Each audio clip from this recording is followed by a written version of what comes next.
Assalamualaikum warahmatullahi wabarakatuh. Perkenalkan, saya Dr. Said Habibur Rahman MPDI, merupakan dosen tetap pada program studi Pendidikan Agama Islam Fakultas Agama Islam Universitas Muhammadiyah Palembang. Pada kesempatan kali ini, saya ingin menyampaikan terkait mata kuliah yang saya ampu, yang sesuai dengan bidang keahlian saya, yakni mata kuliah materi Pendidikan Agama Islam atau materi PAI. Mata kuliah ini disajikan untuk mahasiswa PAI semester 5 dengan kode mata kuliah PAI 513 dengan berbobot 4 SKS. Adapun perkuliahan ini diselenggarakan dengan 16 kali pertemuan, 14 kali pertemuan materi, dan 2 kalinya untuk ujian tengah semester dan ujian akhir semester. Mata kuliah ini mengkaji secara komprehensif ruang lingkup materi PAI yang meliputi Al-Quran, hadis, akidah, akhlak dan fikih, serta sejarah peradaban Islam, dan juga mempelajari tentang nilai-nilai Islam modern yang menjadi dasar pembentukan karakter peserta didik. Selain pada itu, juga memahami konsep dan isi materi yang mana mengarahkan mahasiswa untuk dapat menganalisis relevansi materi PAI dengan perkembangan ilmu pengetahuan, teknologi, budaya, dan dinamika masyarakat yang kontemporer. Baik, berikut adalah video proses pembelajaran pada mata kuliah materi PAI dengan pertemuan yang ke-7 yang membahas tentang materi fikih ibadah. Assalamualaikum. Waalaikumsalam warahmatullahi wabarakatuh. Baik, adik sekalian, apa kabar? Alhamdulillah, luar biasa. Allahu Akbar. Baik, jadi kita hari ini akan meneruskan mata kuliah kita, yakni mata kuliah materi PAI. Oke, adik sekalian, sebelum kita masuki materi atau Bapak Ibu yang materi, Pak izin untuk mengabsen dulu ya. Dari teman-teman sekalian yang berjumlah 25 ini, apakah semuanya hadir? Tidak. Siapa yang tidak hadir? Ada informasinya? Kita doakan ya, mudah-mudahan Saudara Sri bisa mengikuti aktivitas perkuliahan. Amin ya Rabbal alamin. Baik, adik-adik mahasiswa yang dirahmati Allah, kita akan melanjutkan materi perkuliahan kita yang pertemuan lalu, pertemuan 6 itu membahas tentang praktik ibadah, dan pertemuan hari ini, pertemuan 7, kita fokuskan tentang bagaimana memahami tentang ibadah atau praktik ibadah yang dimulai dari tentang toharo, kemudian tentang wudu, mandi, dan tayamum. Baik, Bapak ingin bertanya terkait materi yang lalu. Kira-kira adik sekalian, siapa yang paham tentang toharo? Masih ingat pengertian toharo? Angkatan? Bersuci, Pak. Bersuci. Yang lain sebelah kiri Pak. Toharo atau toharo? Angkatan. Bersuci dari hadas. Bersuci dari hadas atau kotoran. Jadi adik sekalian, memang toharo itu bagian daripada ibadah. Jadi seseorang yang ingin ibadah itu harus suci dari kotoran, baik itu dari badannya maupun pakaiannya. Jadi kalau ada yang mau ibadah tapi tidak mensucikan dirinya, maka ibadahnya dianggap tidak sempurna. Bukan tidak sah, tapi tidak sempurna. Oleh karena itu, toharo ini bagian yang penting yang harus kita pahami. Apalagi nanti kalian akan menjadi guru kan, menjelaskan materi-materi keislaman dengan para siswanya. Baik, adik sekalian, jadi toharo itu kalau secara bahasa artinya tuhur, suci. Namun secara istilahnya bersih, ya, suci, ya, dari kotoran, baik kotoran yang nampak atau tidak nampak, ya. Baik kotoran yang menempel dalam badan kita atau keluar dari badan kita, atau yang bersumber dari luar badan kita. Jadi kotoran itu ya ada dua bersumbernya. Sumbernya dari badan kita kita sendiri, atau nanti kotoran itu memang berasal dari luar badan kita. Contoh yang dari badan kita, kotoran yang bersumber dari badan kita, ya, ada yang bisa? ya keluar dari dua keadaan ya, dua lubang, baik itu kubul maupun dubur. Ini bukan porno-pornoan ya. Ya, dalam diri kita itu ada dua lubang kotoran istilahnya. Jadi ada yang dari depan namanya kubul, kalau dari belakang namanya dubur. Dan itu adalah tempat keluarnya kotoran yang menyebabkan badan kita kotor kalau terjadi kotoran keluar dari dua keadaan tersebut. Contoh dari kubul, pipis ya, kencing. Laki-laki perempuan itu, atau laki-laki yang mengeluarkan sperma atau mani, atau perempuan itu, atau perempuan itu sedang haid dari kubul, kemaluan. Dari dubur, ya, atau dalam istilah medisnya apa? Pisces ya, Pisces. Jadi ini sangat penting, harus dipahami bersama. Karena mengapa setiap seorang muslim yang ingin melaksanakan ibadah, dia harus bersih, suci dari kotoran. Nah, kotoran juga ada terbagi tingkatannya. Ada namanya najis, ada namanya hadas. Ada yang tahu hadas atau najis? Kalau najis itu kotoran yang nampak, yang terpegang memang benar-benar bersumber yang membuat dia badan kita kotor. Itu biasanya dari luar tubuh. Najis. Kalau hadas itu kotoran yang bersumber dari badan kita. Makanya hadas itu terbagi dua. Kotoran yang bersumber dari badan kita itu ada yang namanya hadas besar, hadas kecil. Kalau hadas kecil itu cukup dibilas atau dibersihkan dengan air yang baunya hilang, kemudian zatnya hilang, cukup dibilas. Itu namanya hadas kecil. Kalau hadas besar itu tidak hanya dicuci tapi harus mandi wajib. Itu bedanya. Hadas kecil, contoh misalkan pipis, cebok besar, ya boleh sholat lagi kalau memang batal. Karena memang yang membatalkan bersuci itu adalah keluarnya kotoran lebih. Atau kentut, sudah ambil wudhu nih, kentut, beda ya, batal kan wudhu kita, cukup diulang lagi wudhu. Atau BAB, bersihkan cebok, duduk bisa sholat. Tapi kalau ada besar, contoh untuk laki-laki buang sperma, ya, atau berhubungan suami istri bagi yang sudah menikah, gitu kan, maka dia harus tidak bisa dicuci kemaluannya saja, tapi juga harus mandi wajib atau mandi besar. Maknanya ini, bisa kalau mandi wajib? Nah, kita coba nih, bisa ya? Bisa. Nah, begitu juga nanti hadas besar bagi perempuan banyak, tidak hanya selepas dari haid.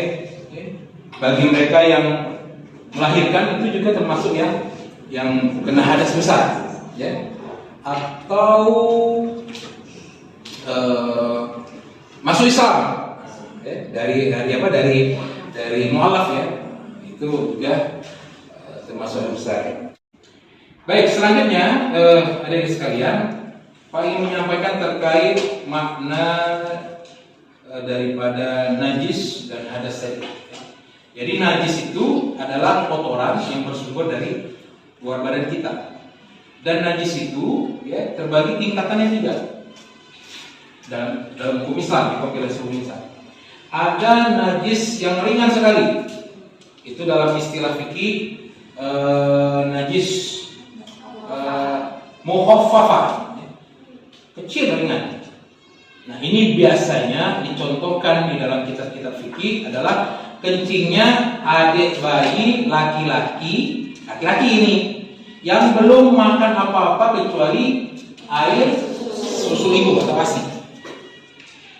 Kalau adik bayi ini kita gendong, ya, kemudian ya terkena kita pakaian kita atau tangan kita dari kencingnya adik bayi ini yang laki-laki, maka itu cukup diusapkan saja pakai air bila sudah, ya, atau baju kita usap selesai. Tidak mesti harus mandi. Karena apa? Dianggap menjadi pertanyaan, Pak, kenapa adik bayi laki-laki baik, sedangkan adik bayi perempuan itu dianggap najisnya tidak ringan? Ada yang pernah mungkin tahu jawabannya? Karena mengapa? Karena secara penelitian akurasi bahwasanya kencingnya adik bayi laki-laki dan perempuan berbeda zatnya. Secara baunya itu lebih pekat yang adik bayi perempuan. Kalau sudah pekat dan memang itu tidak bisa dilap-lap saja, maka harus cuci. Maka itu dianggap najisnya lebih di tingkatan atas yang sedang. Itu yang pertama. Ada najis yang tingkatan kedua namanya mutawasitoh. Najis ini adalah kotoran yang apabila terkena badan kita, terkena pakaian kita, itu harus minimal dicuci ya, untuk menghilangkan baunya, rasanya, zat yang menyebabkan kotor tersebut. Contoh, kita berjalan tiba-tiba terkena comberan, kemarin lah, ya. Itu udah kaca disiram-siram, pasti ada baunya, ya. Menyengat, baunya udah enak, menyengat sekali. Ya. Atau terkena walaupun kecil, kotoran cicak itu, ya, terpegang gitu. Itu baunya alhamdulillah, ya. Dicuci masih bau. Itu harus dipakai sabun atau mungkin kena tai ayam misalnya kotorannya. Yang sifatnya kotoran itu baunya menyengat, kemudian warnanya juga mungkin mengaruhi harus itu termasuk kotoran tingkat kedua atau mutawasit. Dibersihkan dengan dicuci atau dibilas.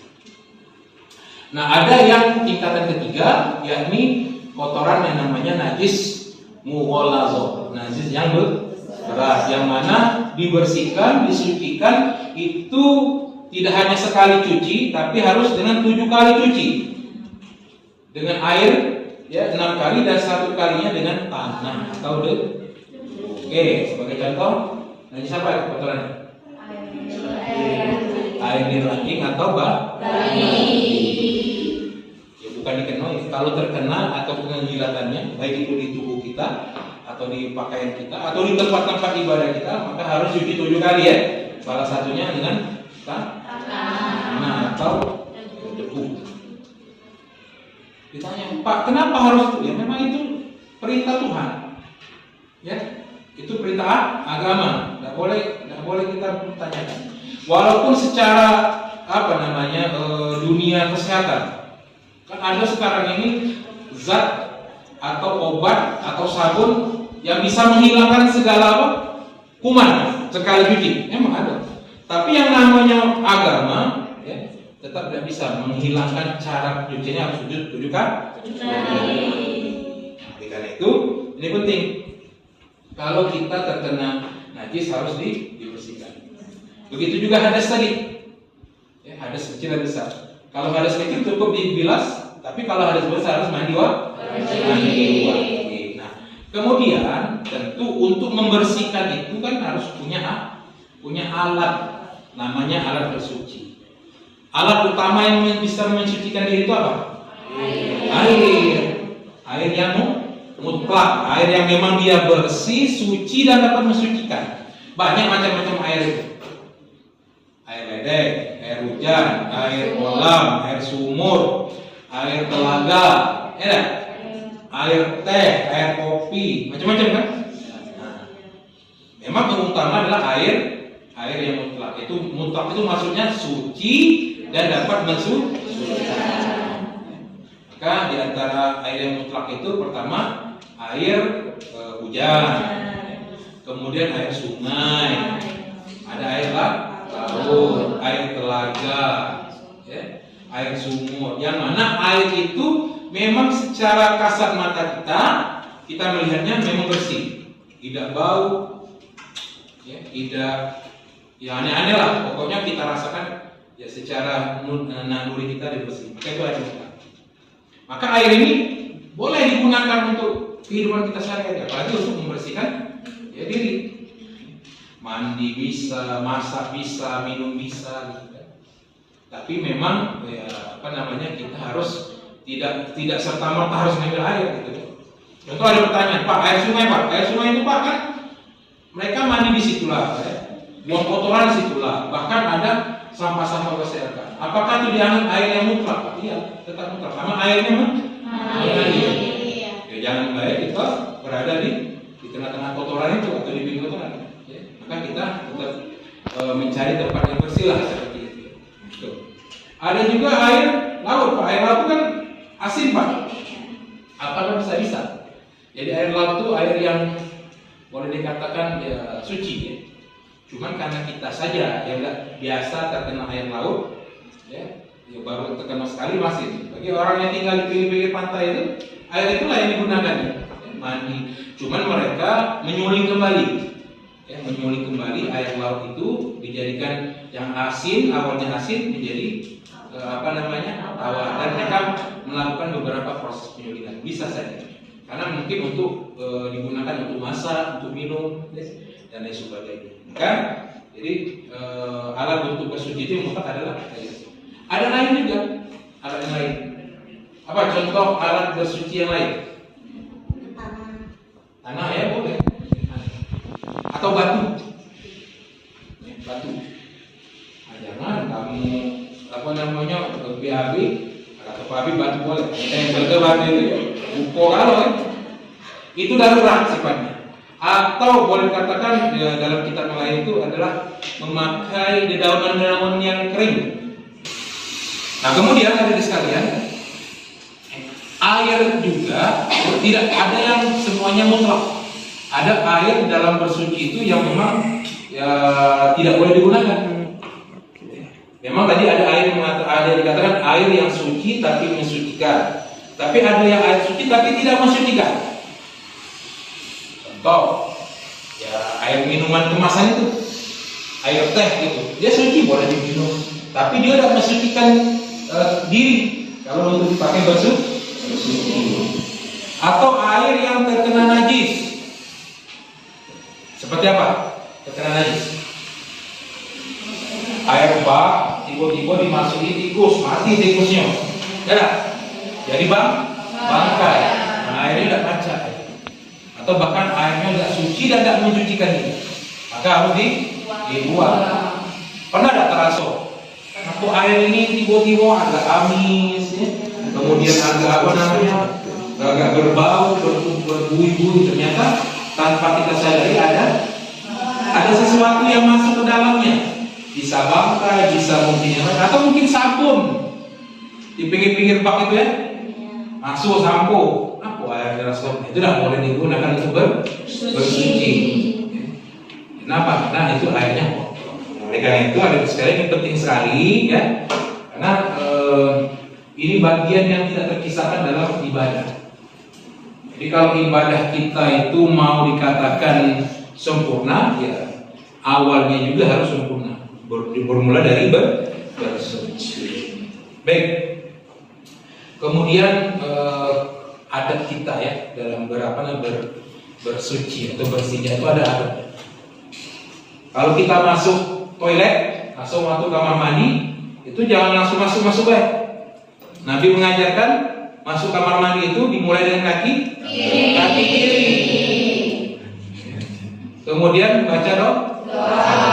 Ada yang tahu doanya? Doa masuk toilet, kamar mandi. Allahumma inni a'udzubika minal khubuthi wal khaba'ith. Cuma jangan lama-lama. Siapa yang galak lama-lama di kamar mandi? Duduk kamar mandi jing HP, ya? Enak kan? Ada nggak ini?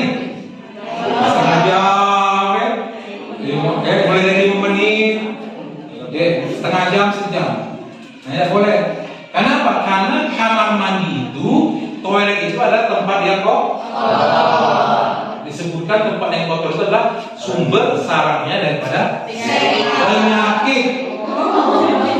Satu. Yang kedua, ya, memang tempatnya setan itu tempatnya yang kotor-kotor. Boleh jadi itu ya.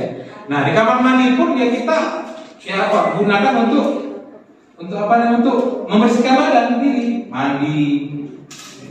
Gak boleh pulang nyanyi. Ya. Ada yang masuk ruangan mandi gak nyanyi? Masih ada? Boleh. Itu ada. Jadi adab dalam bersuci pun juga atau buang air pun juga harus kita perhatikan. Nah, setelah dalam kamar mandi keluarnya kita harus baca doa juga.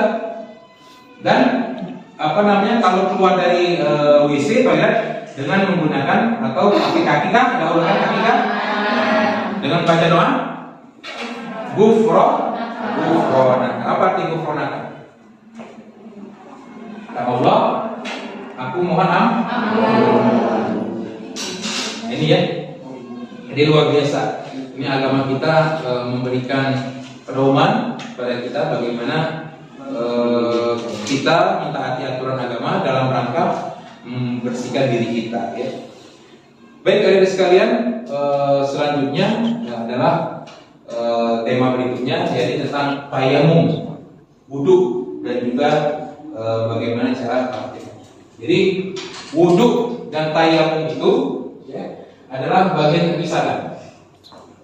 Jadi kalau kita mau sholat, maka ya terlebih dahulu kita berwudu. Wudu itu yang dicuci ya tidak semua anggota badan, tapi anggota-anggota badan tertentu. Mulai dari anggota kepala, kemudian tangan dan kaki. Jadi kepala itu, ya wudu itu ada di sekalian, bukan satu kesatuan, tapi dia gabungan. Kepala itu bagiannya adalah muka, kemudian kepala, ya, rambut dan sampai tekuk, kemudian telinga, kemudian bagian tangan dan kaki. Jadi berwudu ini merupakan salah satu kewajiban yang harus dilakukan setiap orang Islam untuk menunaikan ibadah sholat. Kemudian membaca Al-Quran. Jadi kalau kita tidak berwudu maka tidak sah. Nah, kalau kita berada di keadaan darurat, pengganti wudu itu namanya tayamum. Tayamum itu ya adalah mengganti wudu dalam keadaan darurat. Contoh, memang tidak ketemu air, ya, tidak ketemu air. Sebagai contoh misalkan dalam perjalanan lah, dalam bus mau pergi dari Palembang ke Jakarta, waktu sholat masuk, kan kita prediksi kalau tidak dilakukan sholat ini dan mungkin busnya tidak stop di tempat-tempat rest area, langsung saja maka kita laksanakan sholat dengan mengganti wudhu dengan tayamum. Tayamum itu ya, membasuh muka dan telapak kanan saja, tidak sampai siku. Ya, jadi muka dan telapak kanan saja. Sekali saja. Tapi niatnya sengaja aku tayamum ya sebagai pengganti wudu karena Allah SWT. Itu gampang. Kemudian berwudu itu adalah bagian daripada perintah agama dan juga sebagai untuk membersihkan diri dari kotoran juga. Kaitannya dengan tadi ya, dengan dengan taharah tadi. Jadi kalau kita wudunya tidak sempurna, boleh dikatakan ya, dalam pelaksanaan ibadahnya nanti tidak sempurna juga. Maka untuk membersihkan wajah, kemudian tangan dan kaki itu batasnya 3 kali. Jadi kalau kita membasuh muka, ya, jadi muka itu ada di sekalian, bukan cuma depannya. Jadi batas rambut ini, ya, sampai di ada batas dagu ini itulah muka. Kemudian di dalam mata ini termasuk harus dibersihkan. Kemudian di dalam pinggir-pinggir hidung dan termasuk juga di dalam hidung tadi itu dibersihkan. Kemudian setelah muka, tangan ya, tangan itu dari ujung jari sampai siku. Kanan dulu baru kiri, jangan selang-seling, jangan kita jengok. Ada yang selang-seling kan? Kanan kiri. Nah itu ya tidak sesuai dengan aturan. Kemudian kepala, bukan rambut. Jadi kepala itu diambil airnya, diusapkan kepala kita sampai ke tengkuk. Dan kuping ini bagian daripada kepala tadi. Langsung. Jadi bukan kepala 1, 2, 3, kuping 1, 2, 3 tidak. Jadi langsung. Baru kaki sampai mata kaki. Dan ada yang membatalkan wudu. Jadi yang membatalkan wudu itu jelas ya. Sesuatu yang keluar dari 2 lubang tadi. Sudah wudu kencing, batal wudhu kembali. Sudah wudhu kentut, ya, batal wudhu kembali. Atau lebih dari itu, sudah wudhu misalkan berhubungan suami istri dengan bagian mereka, batal. Maka bahkan harus mandi wajib lagi, ya, dan lain sebagainya. Termasuk yang mungkin tidak memungkinkan. Contoh, sudah wudhu tiba-tiba jadi gilo, stres, bisa batal wudhu, ya, bisa. Atau marah-marah dan membuat yang jiwanya itu tidak tenang, termasuk yang maka ini harus diperhatikan. Oleh karenanya itu, ketika sudah wudhu, fokus kita untuk ibadah, jangan lagi nunggu yang lain. Nah, ada pertanyaan, Pak, apakah boleh kita menjaga wudhu? Boleh, asal kita mampu menjaganya. Jadi bagi adik-adik perempuan ini mungkin sudah dari rumah sudah pakai apa namanya skincare lah, ya, takut terusak lagi oleh air. Nah, wudhulah dulu. Wudhu dijaga, tapi wudhunya jangan sampai batal. Nah, boleh pakai skincare macam untuk sholat yang akan datang. Atau misalkan dari subuh atau mungkin mau sholat zuhur, pakailah dulu, ya, lipstik kosmetik kalian tuh. Tapi mampu menjaganya, ya, mampu menjaganya. Kalau tidak mampu, ya terpaksa harus wudhu kembali. Pak, aku ini kan sudah cantik, Pak, ya. Cuman aku udah galak wudhu, Pak. Nah, tayamum ya, Pak. Ya boleh. Karena tayamum itu syaratnya harus darurat. Minta satu atau dua orang bisa merangkum sedikit saja pengertian daripada toharoh tadi, tayamum ataupun berkaitan dengan wudhu, ya, satu orang. Ada? Bisa? Ayo. Ada bisa? Ya. Medina. Jelaskan sedikit saja. Toharoh itu bersuci dari hadas kecil dan besar. Potong suaranya. Kalau tayamum itu ketika kondisinya darurat, tidak ada air. Kalau najis itu sesuatu kotoran yang memerlukan wudhu. Baik. Oke. Coba sebutkan contoh hadas kecil. Ya, hadas kecil. Hadas kecil itu kayak pipis, Pak. Kencing, ya. Oke. Hadas besar. Seperti keluarnya sperma dan haid. Oke. Kemudian najis ada berapa ini? Ada berapa macam? Tiga. Tiga. Apa? Najis mukhalladzah, atau mukhalladzah. Mukhalladzah bagaimana penyuciannya? Mukhalladzah bukan najis yang berat.